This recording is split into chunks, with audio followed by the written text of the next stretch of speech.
పెళ్ళైనా పండగైనా వేడుక ఏదైనా పట్టు చీరల ప్రత్యేక వేదిక వారాహి సిల్క్స్. ఓకే, జగన్మోహన్ రెడ్డి గారు ఎన్నికల ముందు కూడా చాలా కాన్ఫిడెంట్గా మాట్లాడారు. క్యాండిడేట్లతో పనిలేదు, నా బొమ్మను చూసి ప్రజలు ఓట్లు వేస్తారని అంత కాన్ఫిడెంట్గా చెప్పారు కదా. మరి ఆయన బొమ్మను చూసినా కూడా ప్రజలు ఓట్లు వేయలేదు. ఆయన అనుకోండొచ్చు ప్రజల్లో ఏముంది అనేది అంచనా వేయలేకపోవడం, అది అంచనా వైఫల్యం అంటారు. వైఫల్యంతో ఆయన మేకపోతు గాంభీర్యం, నేను గెలుస్తున్నాను, నా బొమ్మ చూసి ఓట్లేస్తారు అని చెప్పి ఏదో చెప్పుకున్నారు. కానీ తుదకేమైంది? ఆయన బొమ్మను చూసినారు, ఆయన్ను చూసినారు, ఆయన పరిపాలన చూసినారు. ఓటింగ్ ప్యాటర్న్ వచ్చేసరికి అందరూ వ్యతిరేకంగా ఓట్లేసినారు. రాయలసీమలో ఒక పార్టీ అంటే వైఎస్ఆర్ కాంగ్రెస్ పార్టీకి మంచి పట్టున్న ప్రాంతం రాయలసీమ అంటారనమాట. రెడ్డి సామాజికం ఆధిపత్యం ఉన్న ఏరియా కాబట్టి మాకు చాలా ఆధిపత్యం ఉంటుందని. కానీ ఇక్కడ ప్రజలు ఎంతగా డిసోన్ చేసుకున్నారంటే కారణము రెడ్డి సామాజిక వర్గం అనేది పూర్తిగా ఆయనకే చేసింది అనేది లేదు. ఎందుకంటే గ్రామంలో ఉంటే రెండు వర్గాలుగా ఉంటారు. ఒక వర్గం తెలుగుదేశానికి చేసిండొచ్చు, ఒక వర్గం వైఎస్ఆర్సీపీకి చేసిండొచ్చు. అందువల్ల అందరూ మొత్తం అంతా గొంపగుత్తగా ఏకంగా ఓట్లేసినారనేది. రెడ్డి వర్గం అనేది ఒక 8% ఉండొచ్చు, 10% ఉండొచ్చు రాయలసీమలో.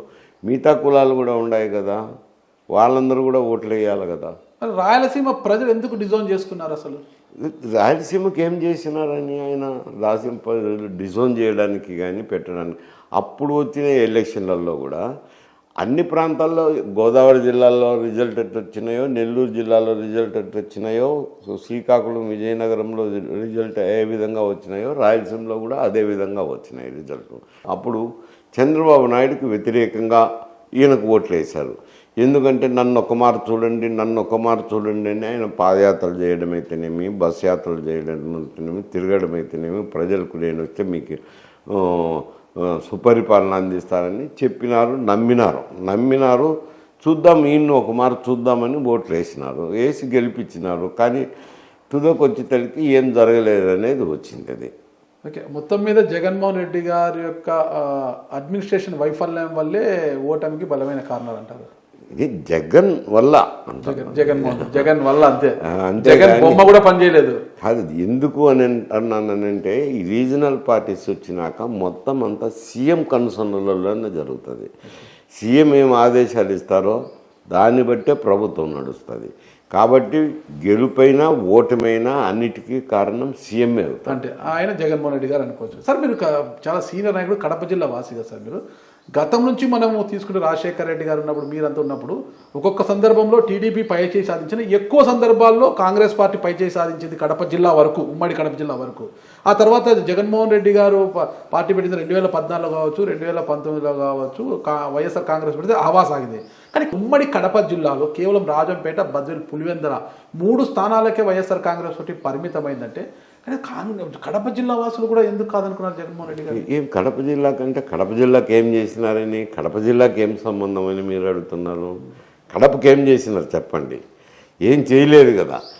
రాష్ట్రం అంతా ఏ విధంగా చేసినారో కడపకు కూడా అదే విధంగా చేసినారు. కానీ నేను కడప జిల్లా వాసిని, కడపకు ఏదో ప్రాముఖ్యతనివ్వాలా, కడపకు చెయ్యాలా అని ఏమన్నా చేసినారా? ఏం లేదు కదా, ఏ కార్యక్రమాలు లేవు కదా. ఇప్పుడున్న పరిస్థితుల్లో జగన్మోహన్ రెడ్డి గారిని తిరిగి ఆంధ్ర రాష్ట్ర ప్రజలు హక్కున చేర్చుకునే అవకాశం ఉందంటారా? అది ఇప్పుడే ఎట్లా చెప్పగలుగుతాం? ఎందుకంటే పనితీరుని గురించి ఎవ్వరు అంచనా వేయలేము. కనీసం 3 సంవత్సరాలు జరిగిన తర్వాత అయితే ప్రభుత్వ పనితీరుని గురించి ఎవరైనా అంచనా వేయచ్చు. ఆయన కూడా ఏం తక్కువ లేదు. సూపర్ 6 హామీలన్నీ 6 హామీలు ఇచ్చినారు. ఇప్పుడు ఎవరైనా ప్రజలు చెప్పకపోతే వేరు సమస్య, చెప్పిన తర్వాత అమలు చేయాలనేది ఆశతో ఎదురు చూస్తారు.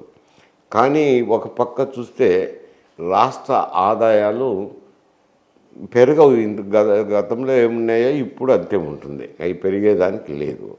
1,20,000, 1,30,000 కోట్ల ఆదాయం వస్తుంది. 1,30,000 కోట్ల ఆదాయంలోనే గతంలో అప్పులు చేసినారు, 7 లక్షల కోట్ల అప్పులు చేసినారు. 7 లక్షల కోట్లకు అప్పులకు కంతులు కట్టాల్సింది ఉంటుంది, ఇంట్రెస్టులు కట్టాల్సింది ఉంటుంది. అవి పోయిన తర్వాత మిగిలిన డబ్బునే సంక్షేమ కార్యక్రమాలకైనా అభివృద్ధి కార్యక్రమాలకైనా ఖర్చు పెట్టాలా.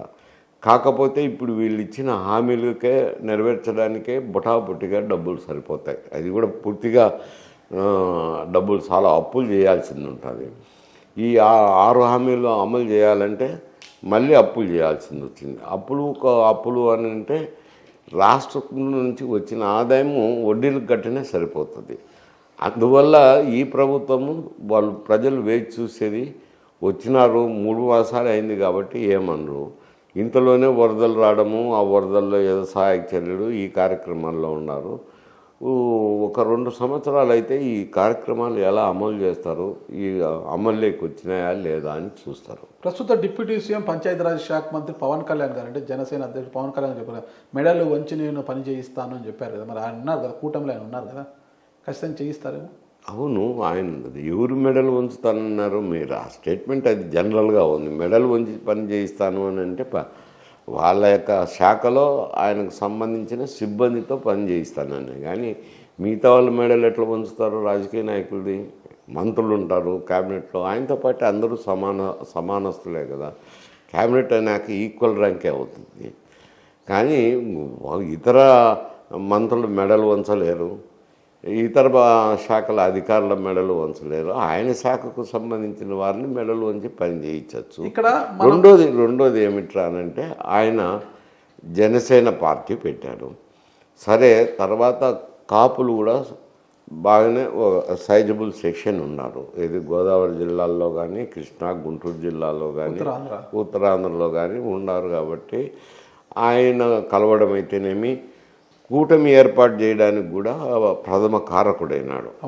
అప్పుడు బీజేపీని కూడా మాట్లాడడము, బీజేపీని కూడా అలయన్స్లోకి తీసుకురావడము, ఒక కూటమి ఎన్డీఏ కూటమి ఏర్పాటు చేసేదానికి ఆయన తెర వెనుక గట్టి ప్రయత్నాలు చేసి బీజేపీ నాయకులను కూడా ఒప్పించి కూటమిలో చేరేటట్టు చేసి ఒక కూటమి ఏర్పాటు చేసేదానికి ఆయన శాయశక్తిలో కృషి చేసినారు. కాబట్టి అటు బీజేపీలోనూ ఆయనకు కొంత గౌరవం ఇస్తున్నారు. ఎందుకంటే ఈ దినము ఈడ ఎన్డీఏ కూటమి రావడము, ఆ ఎంపీలు మోడీ మెజారిటీకి కారకులు కావడంతో కొంచెం డిపెండెన్సీ పెరిగింది కదా. పెరగడంతో వాళ్ళు కొంత సహాయ సహకారాలు అందించేదానికి రకరకాల కార్యక్రమాలు ఉంటాయి. అందువల్ల ఆయనకు చంద్రబాబు నాయుడు కూడా గౌరవమైన స్థానమే ఇస్తున్నారు. ఆయన ఏదైనా సలహాలు చెప్పినప్పుడు అవి ఆలోచన చేసి కొంచెం అమలు చేసేదానికి అనుకూలంగా ఉంటే చేస్తున్నారు. కాబట్టి ఆయనకు అటు బీజేపీలోనూ గౌరవస్థానం ఉంది, ఇటు తెలుగుదేశంలోనూ గౌరవస్థానం ఉంది. కాబట్టి ఆయన చెప్పే మాటలకు కొంచెం గౌరవం ఇస్తున్నారు. అందువల్ల ఆయన పట్ల చూడొచ్చు, గౌరవం ఇవ్వచ్చు. కానీ ఆయన మెడలు వంచి పని చేయిస్తాననేది వాళ్ళ డిపార్ట్మెంట్కు శాఖకు సంబంధించింది, ఇతరుల శాఖల గురించి. మీరు ఒక మాట అన్నారు సార్, 6 గ్యారెంటీస్ అమలు చేయాల, ప్రభుత్వమే అప్పుల విలువ ఉంది, డబ్బు కూడా చాలా తక్కువ, ఆర్థికంగా చాలా ఇబ్బందులు ఉంది. కానీ ఇప్పుడు కూటమిలో టీడీపీ జనసేన మెజారిటీ ఎంపీలు చాలా అవసరం ఉంది ఎన్డీఏకి. అంటే మోడీ గారు ప్రధానిగా కొనసాగాలంటే వీళ్ళ మద్దతు చాలా ఉంది. అంటే వీళ్ళ గొంతమ్మ కోరికలు తీరిస్తేనే కదా అక్కడైనా ప్రభుత్వం నిలబడేకి కేంద్రంలో. అంటున్నా, మీరు గొంతమ్మ కోరికలు కొడితే ఇవ్వటానికి కేంద్రంలో కొన్ని గైడ్ లైన్స్ ఉంటాయి. ఏవైనా ఇష్ట ప్రకారము ఆయన ఇచ్చేదానికి లేదు. ప్రైమ్ మినిస్టర్ కానీ ఎన్డీఏ ప్రభుత్వం కానీ. ఎందుకంటే మామూలుగా వచ్చేటివి ట్యాక్సెస్లో షేర్ వస్తుంది. ట్యాక్సెస్లో షేర్ వచ్చేది సెంట్రల్ జిఎస్టీ ఒకటి వసూలు చేస్తారు, ఇన్కమ్ ట్యాక్స్ ఒకటి, కస్టమ్స్ డ్యూటీ అనేది 3 రకాల పన్నులు కేంద్ర ప్రభుత్వం వసూలు చేస్తుంది. మొత్తం దేశం మొత్తం మీద ఆ పన్నుల మీద వచ్చిన ఆదాయం ఉంటుంది కదా, ఆ ఆదాయంలో 41%, అదే ఇప్పుడు తెలంగాణలో ముఖ్యమంత్రి రేవంత్ రెడ్డి గారు 50%కు పెంచాలంటున్నారు. గతంలో 39% ఉండే, దాన్ని మోడీ అధికారంలోకి వచ్చిన తర్వాత 41%. వాళ్ళకు వచ్చిన ఆదాయంలో 41% నిధులను పక్కకు తీస్తారు. తీసిన తర్వాత 41% నిధులను కమిషన్ ఉంది, ఫైనాన్స్ కమిషన్ అని.